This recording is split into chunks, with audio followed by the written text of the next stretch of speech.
네, 안녕하세요 여러분. 피스티스 방송의 존 전도사입니다. 기도로 시작하겠습니다. 사랑이 많으신 하나님 아버지, 마가복음 6장을 통한 예수 그리스도의 오병이어의 이적이, 이 사건이 우리의 삶 가운데 또한 이적으로 나타나 주시고, 하나님의 말씀을 묵상하는 이 시간에 진정으로 주님이 우리의 삶을 어떠한 목적으로, 어떠한 방향으로 이끌어 가는지 더욱더 깨달을 수 있게 성령님께서 인도하여 주시옵소서. 이 모든 말씀 예수님 이름으로 기도했습니다. 아멘. 마가복음 6장은 대체적으로 오병이어 예수 그리스도의 이적의 장입니다. 6장서부터 9장 50절까지는요 3차 갈릴리 사역을 다루고 있는데, 마가는 12제자 파송 기사를 그 서장으로 열고 있습니다. 다음으로 세례 요한의 죽음이 비교적 자세히 언급되고 있는데요, 이는 당시 지배계층의 타락과 부도덕성을 증거하기 위한 것이었습니다. 오병이어 사건과 물 위를 걸으신 사건은 자연계에 대한 주님의 지배권을 나타내기도 합니다. 1절에서 5절까지의 말씀은 예수님의 고향인 나사렛에서 예수님을 따르지 않고 배척하는, 예수님이 배척당하신 모습을 볼 수 있습니다. 6장 1절에 고향이 나오는데요, 갈릴리 지방에 있는 한 촌락 나사렛을 말하고 있습니다. 나사렛은 갈릴리 바다의 약 24km 지점에 있는 해발 약 350m의 산 경사면에 위치해 있습니다. 이곳에서 예수님은요, 4절에 보면 고향과 자기 친척과 자기 집 외에서는 존경을 받지 못함이 없느니라 라고 적혀 있습니다. 그러니까 예수님과 가장 가까운 친척과 자기 집의 사람들은요, 예수님의 존재를 그냥 함께 먹고 마시고 자라온 형제로 알고 있다라는 것을 알 수 있습니다. 5절에 보면요, 거기서는 아무 권능도 행하실 수 없어 다만 소수의 병자에게 안수하여 고치실 뿐이었고 라고 말씀하고 계십니다.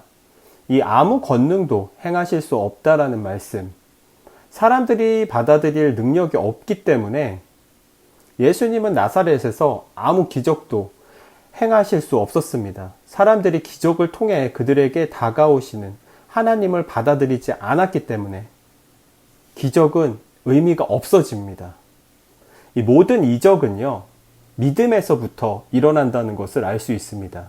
우리가 예수 그리스도의 존재, 하나님의 존재를 인정하고 그 기적의 사건을 기대하고 믿음으로 나아간다면 우리의 삶 가운데서도 어떠한 불가능한 일도, 우리가 할 수 없는 일도 하나님께서, 예수 그리스도께서, 내 안에 성령님께서 이루실 수 있다는 것을 의미하고 있습니다.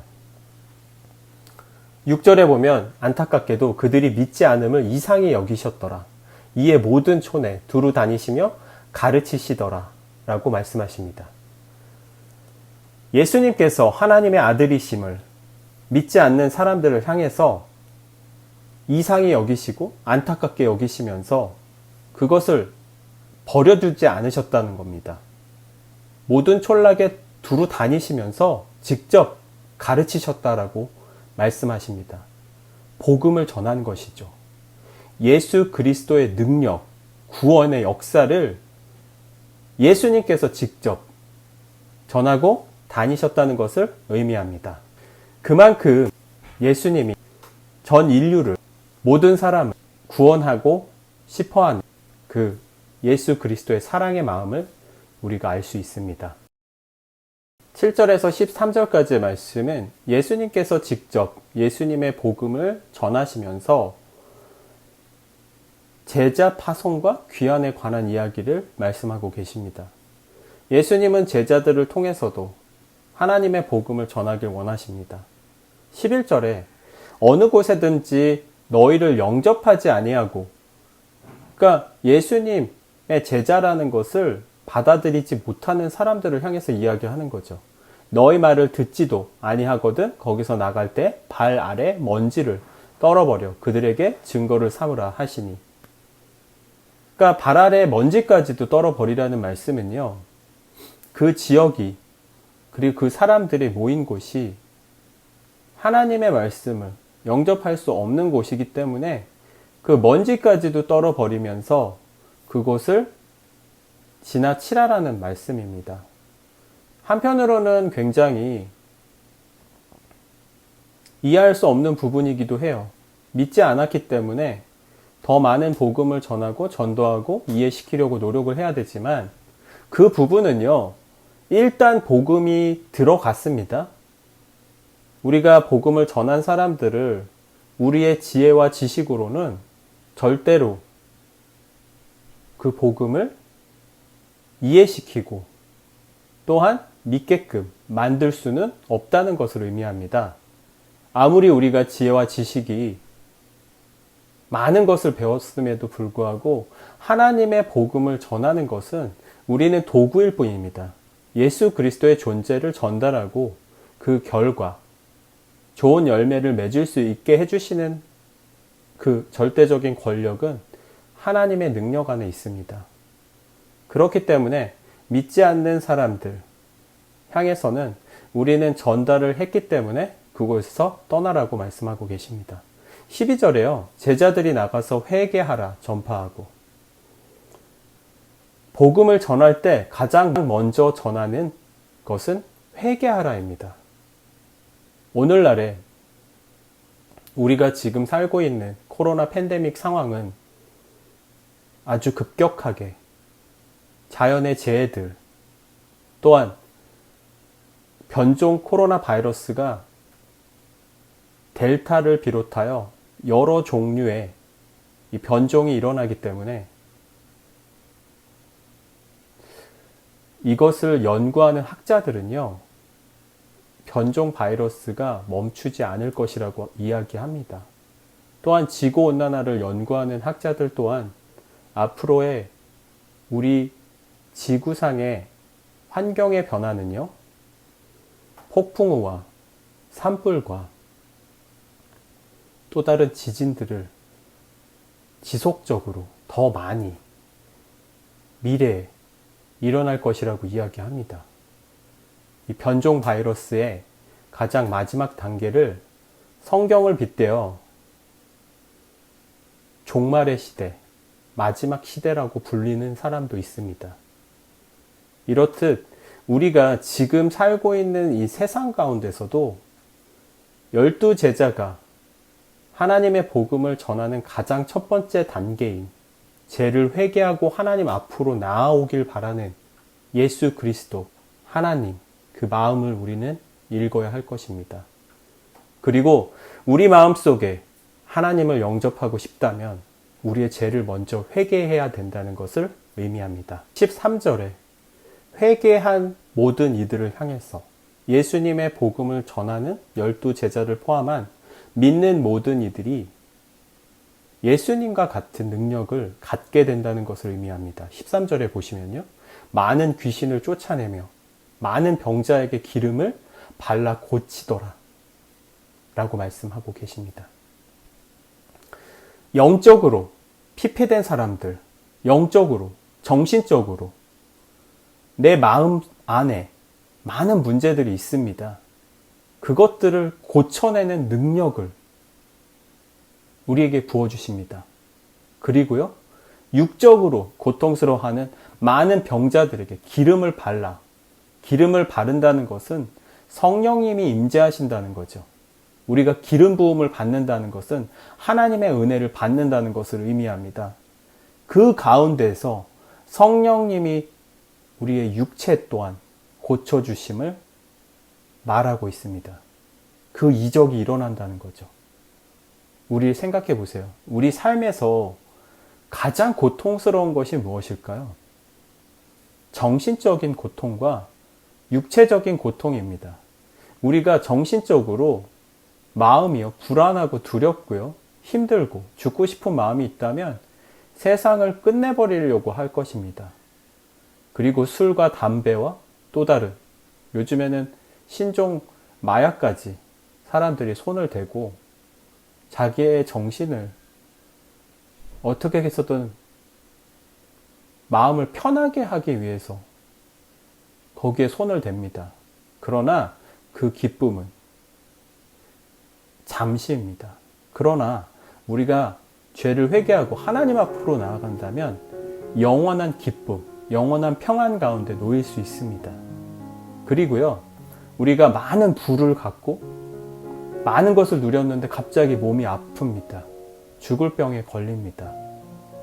그러면요, 이 세상에 아무것도 필요 없고요, 내 몸만 나섰으면 좋겠다는 생각이 듭니다. 그만큼 우리가 영적인 것과 육적인 것에 건강함이 없다면 이 세상에 놓여 있는데 우리는 어떠한 희망도 기쁨도 누리지 못하고 살아간다라는 것을 의미합니다. 하나님은 분명히 말씀하십니다.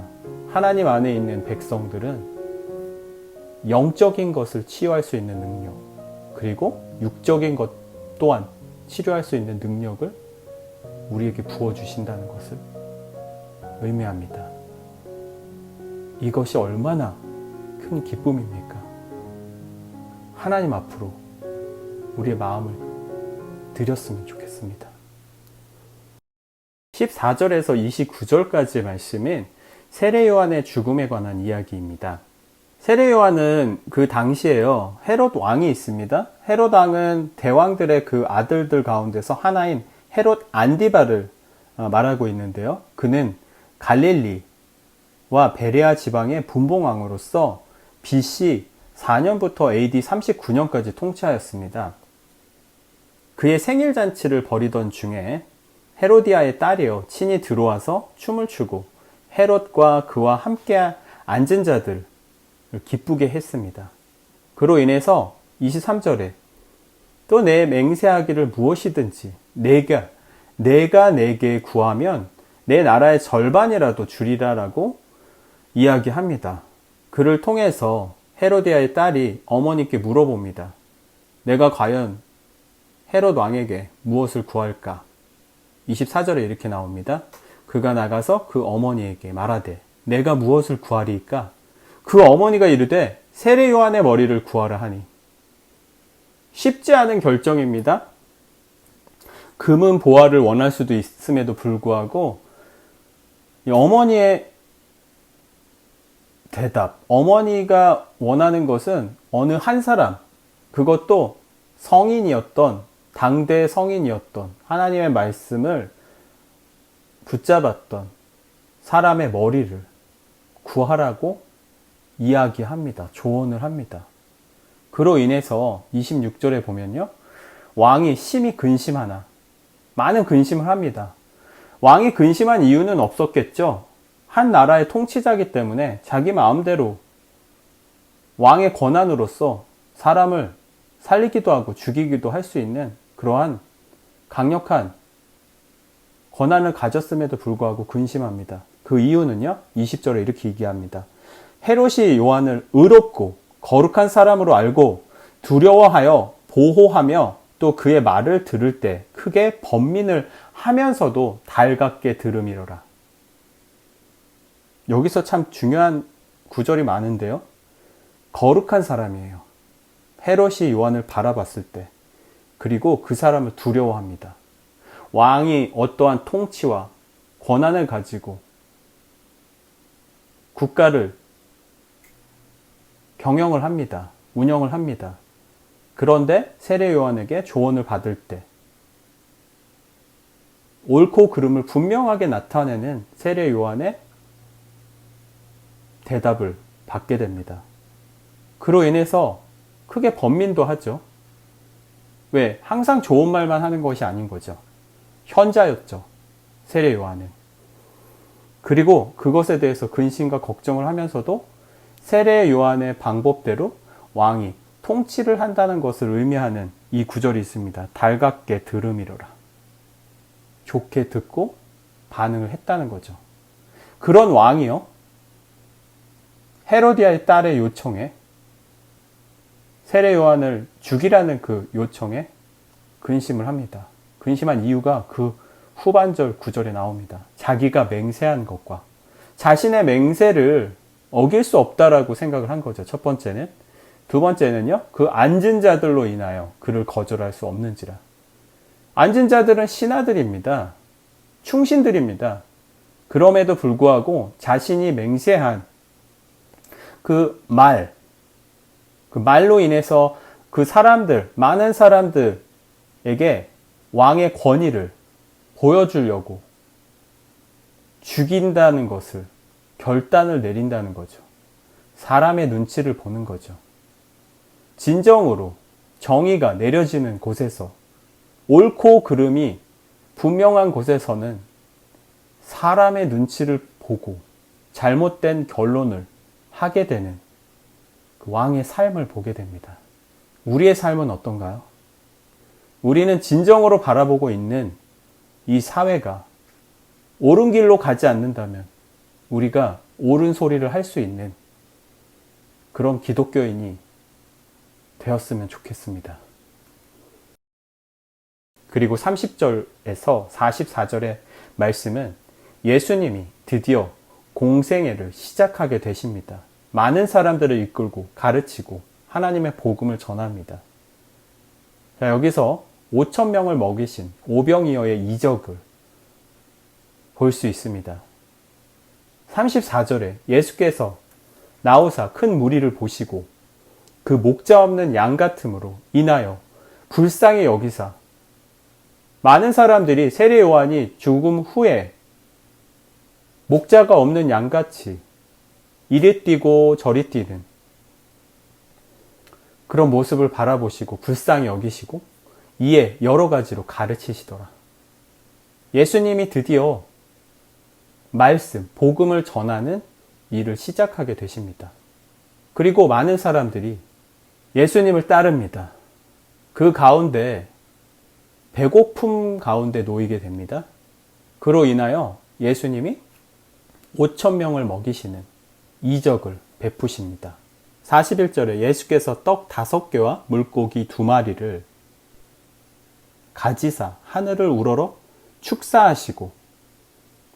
축사하신다는 것, 하나님께 감사 기도를 드리고 그곳을 향해서 기도하신다는 거죠. 떡을 떼어 제자들에게 주어 사람들에게 나누어 주게 하시고 먹을 것을 나눕니다. 또 물고기 2마리도 모든 사람에게 나누심에 떡이 5개였고 물고기가 2개였습니다. 그런데 이 5,000명이 42절에 다 배불리 먹었습니다. 여기서 이야기하는, 성경에서 이야기하는 5,000명은요, 유대인들의 인구 계산법에 따라서는 여자와 어린 아이를 제외하고 계산된 숫자입니다. 그럼 5,000명이라고 한다면 여자와 어린 아이, 세 식구가 같이 먹었다라고 생각을 한다면 5,000명이 아니라 5,000여 명이 되겠죠. 15,000명이 될 수도 있고요. 네 식구로 계산을 한다면 2만 명을 먹였다라는 것을 의미할 수 있습니다. 떡과 물고기를 떼어주면서 나눠주었습니다. 같이 같은 한 마음으로 한 공동체로서 사랑을 나누고 있습니다. 이 바구니에 떡과 물고기가 끊임없이 채워지면서 많은 사람을 먹이는 이적의 역사를 우리가 이 말씀을 통해 알 수 있습니다. 43절에요. 남은 떡 조각과 물고기를 12바구니에 차게 거두었으며, 여기서 왜 12바구니가 남겨져 있을까요? 그것은 예수님을 따르는 12제자를 위한 것이었습니다. 12제자도 뿐만 아니라 꽉 차게 많이 마음껏 먹을 수 있게끔 예수님께서 배려한 것입니다. 44절에 떡을 먹은 남자는 5,000명이었더라. 여기서도 알 수 있듯이 남자의 수만 센 것을 알 수 있습니다. 오병이어의 사건은 마가복음, 누가복음, 마태복음, 요한복음 4가지 복음서에 다 적혀 있습니다. 이것은 무엇을 의미할까요? 예수님의 사랑을 나타내고 있습니다. 예수님께로 나오는 자, 그 인원이 5,000명이건 2만 명이건 전 지구인이건 하나님께로 나오는 자는 배불리 먹게 되고 영원한 구원을 얻게 될 것입니다. 그것을 의미합니다. 45절에서 52절까지는 바다 위로 걸으신 예수님의 또 다른 이적의 구절입니다. 46절에 무리를 작별하신 후에 기도하러 산으로 가시니라. 예수님께서 한적한 곳에서 산으로 가신 가장 큰 이유는요, 오병이어의 기적을 통해서 군중들이 열광을 했습니다. 그들은 예수님이 바로 기다리던 메시아라고 생각하여서 억지로 왕으로 삼으려 했습니다. 또다시 예수님을 정치적이고 세속적인 메시아로 오해했던 것입니다. 이에 예수님은 제자들을 재촉해서 보내고 군중들로부터 물러나 기도하러 가셨습니다. 기도하신 가장 큰 목적은요, 자신을 내려놓고 낮은 자세로 하나님과 함께 교제하며 기도하며 예수님이 세상을 구원할 그 목적을 이루기 위한, 그리고 세속적인 것, 세상과 하나님의 나라는 함께 할 수 없다는 것을 의미하기도 합니다. 48절에 보면요, 바람이 거스름으로 제자들이 힘겹게 노젓는 것을 보시고, 예수님이 보신 거죠. 배를 타고 가는 제자들의 모습을. 이 밤 사경쯤이라고 이야기하는데, 로마인들은요, 오후 6시부터 오전 6시까지 밤 시간을 4등분 했습니다. 밤 사경이라는 시간은 추측하는데 새벽 3시에서 6시 사이의 시간을 말하고 있습니다. 밤 사경쯤에 바다 위로 걸어서 그들에게 오사 또 다른 놀라운 이적의 사건을 보여주고 있습니다. 지나가려고 하심에 제자들에게 바다 위를 걸어 오시고 있습니다. 예수님이 기도하고 산에서 한적한 곳에서 기도하고 나신 후에 또 다른 이적을 보여주시는 거죠. 바람이 너무 거세서 제자들이 너무 힘겨워하는 모습을 바라본 예수님께서 제자들을 위로하시기 위한 것이었겠죠. 50절에 보면요, 예수님을 바라보던 그 제자들이요, 그들이 다 예수를 보고 놀람이라. 이에 예수께서 곧 그들에게 말씀하여 이르시되 안심하라 내니 두려워하라. 안심하라 내니 두려워하지 말라 하시고, 제자들이요, 예수님을 반가워한 것이 아니라 두려워했다라는 거죠. 이 세상에 어떤 누구도 바다 위를 걷는다는 것을 상상할 수조차 없겠죠.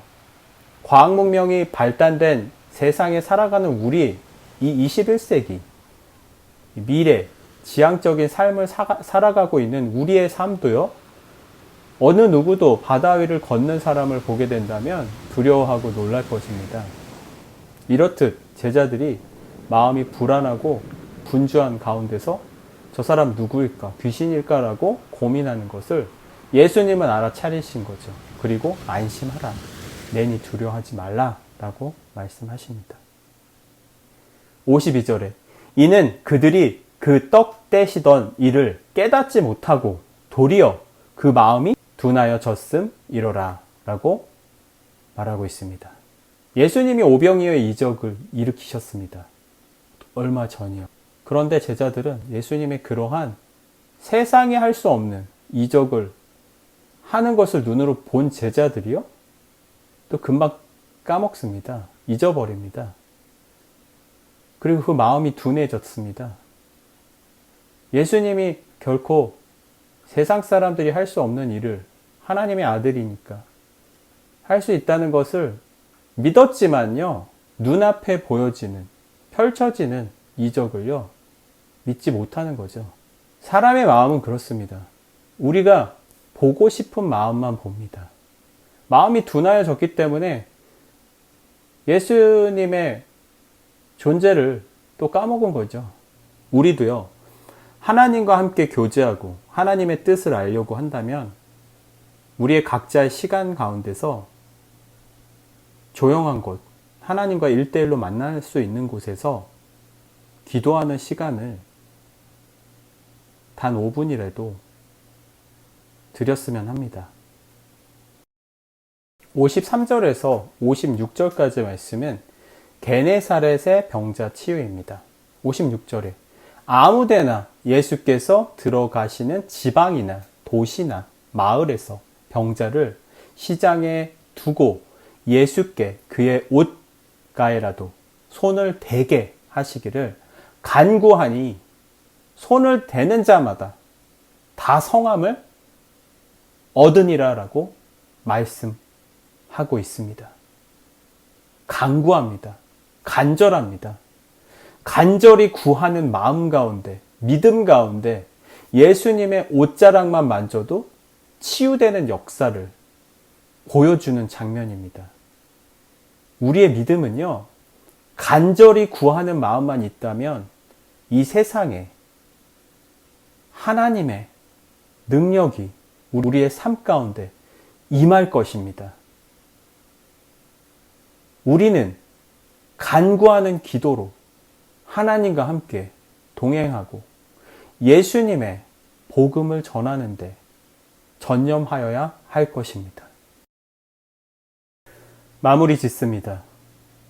마가복음 6장에서 오병이어의 치유와 예수 그리스도께서 바다 위를 걸으신 모든 이적의 역사는 그것을 바라보는 사람들과 그것을 경험한 사람들은 어떤 사람들이었을까요? 특별한 사람들이 아니었습니다. 간구하는 사람들이었습니다. 내가 예수 그리스도 하나님을 알기를 원합니다 라고 예수님을 따라다니는 사람들이었습니다. 그 가운데 이적이 일어났습니다. 우리는요, 하나님을 믿는다 라고 하지만 진정으로 우리 마음속에 간구하는 마음이 있는지 점검해 보아야 됩니다.